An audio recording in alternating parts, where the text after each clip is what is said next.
we're going to go to the Supreme Court and a consequential ruling today that could impact the prosecutions of more than 300 cases related to the January 6th attack on the U.S. Capitol, as well as the special counsel case against former President Donald Trump. CBS's Jan Crawford is at the Supreme Court.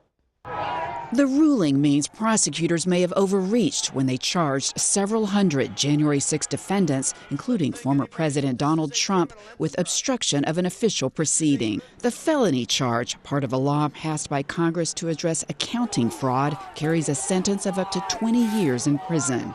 In a 6-3 decision written by Chief Justice John Roberts, the court said the law requires prosecutors to show something more, that they impaired the availability or integrity of records and documents.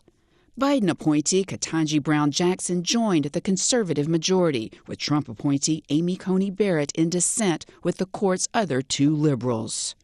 Of the more than 1,400 people being prosecuted for the Capitol riot, more than 350 faced an obstruction charge. 27 are still serving their sentences for it. For Trump, it is the basis for 2 of the 4 charges against him.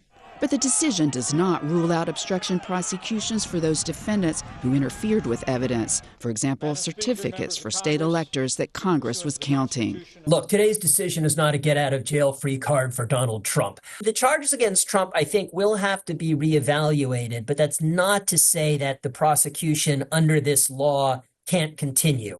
Also today, the court decided 2 other major cases, both in a 6-3 vote. In another opinion by Roberts, the court overturned a 40-year-old decision, long criticized by conservatives, that gave federal administrative agencies sweeping power to regulate wide swaths of American life.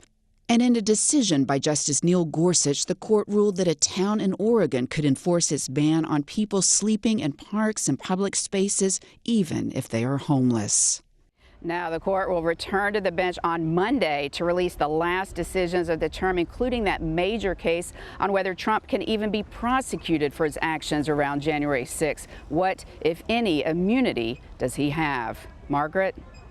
Significant decision. Jan Crawford, we'll be following your reporting closely.